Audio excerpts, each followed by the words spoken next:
And my analogy is that the most resilient salmon is the one who makes it all the way upstream against the flow.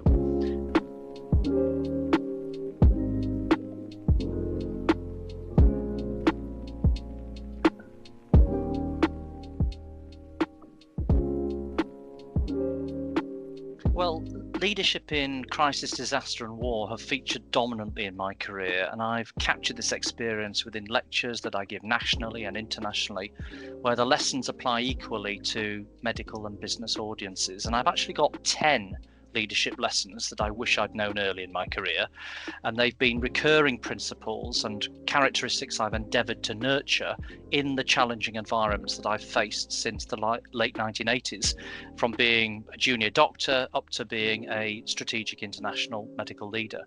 And to give a flavour, I would state that in uncertainty and ambiguity, then decisiveness and determination are key success factors. General Colin Powell had a 40-70 principle, which asserts that if you have less than 40% of the information, you can't make a safe decision. But if you've waited for more than 70%, then the enemy may already have acted. And in my line of work as an emergency medicine doctor, the enemy is always time. In a crisis, people are looking to you as a leader for direction, and you need to make a decision, often on incomplete information and sometimes on just indicative evidence, but you do need to start to act. You can always refine your decision later if that information changes. Now, I will mention determination in the same breath.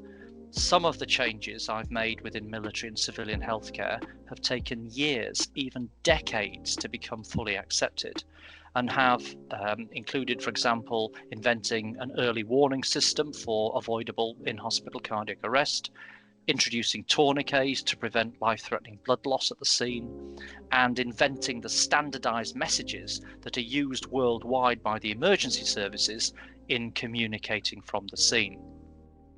Understanding why change is opposed and providing illustrations of how determination can see you through, I think, is reassurance for anyone tackling complex change. And this brings me to the need to have moral courage, to stand up for your beliefs, to speak out when something is wrong despite irrational opposition. Because positively disruptive change is only possible if you're prepared to challenge the status quo. And my analogy is that the most resilient salmon is the one who makes it all the way upstream against the flow. And I do believe this to be true, but it can be a long struggle, and where having vision can be as much a curse as a strategic asset. Yet the professional satisfaction, when it does come, is worth the fight.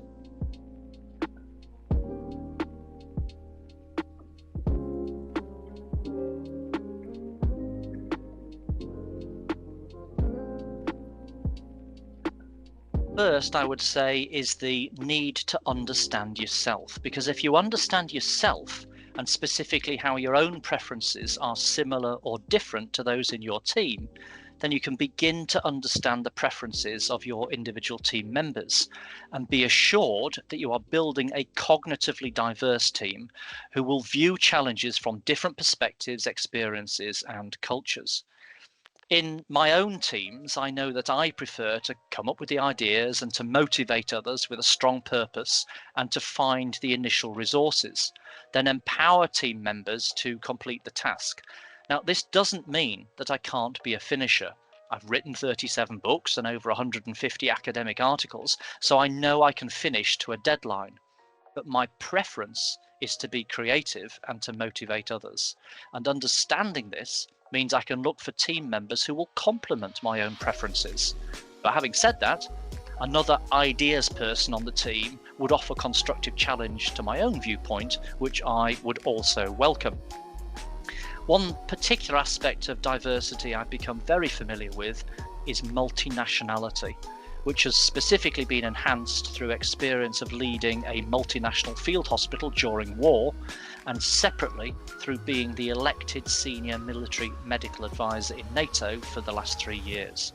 And multinationality for me is where the leadership magic happens.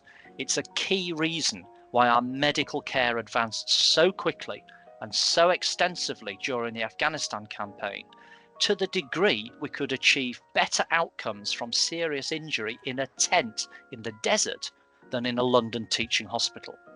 And it's because, as the hospital's medical director, I was able to draw on the very best practices and ideas from each participating nation and create a unique hybrid. But I did have to work hard to achieve this. I studied international cultural theory to successfully anticipate where the frictions might be. I had one-to-one language tuition in Denmark to be able to lead the Danish field hospital in Afghanistan, where an unexpected benefit was to learn their national culture along the way. And I reapplied this theory when preparing the field hospital to deploy to the Ebola epidemic in Sierra Leone, where they would work with a different set of international partners. And I'd finish by observing that while a diverse background is hugely positive for generating novel ideas, it's also critical to have a focus around a common and unifying organisational purpose. People get out of bed for the why, not for the what or the how. And I've lived this within my field hospital leadership experiences in crisis, conflict and war, where the whole hospital will pivot around a single seriously injured soldier with a tangible sense of shared purpose in order to get the very best outcome possible.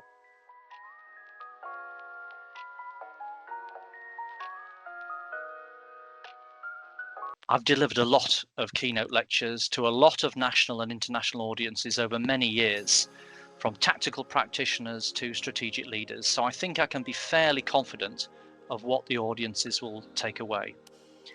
I think that people relate to stories and lived experience, so whatever the topic of the lecture, I will give them a coherent story that is relatable to their own situation, and I will ground it in my own personal experience and published research.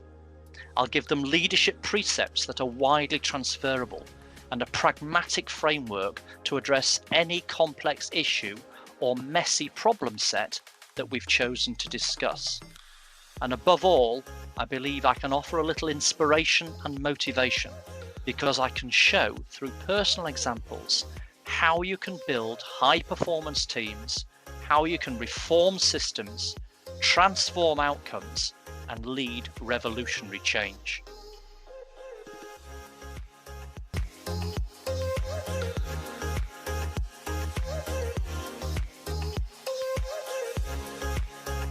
In the first 10 years of this century, I led a revolution in combat casualty care, and this resulted in unprecedented outcomes. Soldiers surviving who would never have survived in any previous conflict. And for those interested in how I led that revolution, is published in an open access thesis online. But the success came through serial and sustained innovation in concepts, organisation, clinical guidelines, training methods, medical equipment, and governance. Indeed, very determined and relentless governance of the end-to-end military trauma system to drive near real-time changes week on week, learning from every soldier who was seriously injured or fatally wounded. I subsequently analysed the process of innovation in defence medicine and publishing on its effectiveness, and I identified not only what we'd done well, but also what we could still do better. And this led me to construct a tool set for innovation and change, which I've used to teach cohorts of NHS executive leaders to assist a Royal College to plan its way out of a workforce crisis and to take a failing NHS trust from inadequate to good in its leadership in just under 6 months. Early in the COVID pandemic, I did publish on transferable lessons from a field hospital and on innovating at pace in crisis so that I could assist the NHS in their crisis response. And this was after I'd been approached by several senior NHS colleagues for advice. And it was while I was also head of the Army Medical Services and busy applying the same principles to keep the Army safe through the pandemic and implementing a series of novel force health protection measures. And the toolset explains the characteristics of effective innovation adoption, innovation translation, innovation creation, and innovation obstruction, or I refer to it as innovation constipation. And together, these 4 precepts form an integrated approach to innovation at pace and in crisis.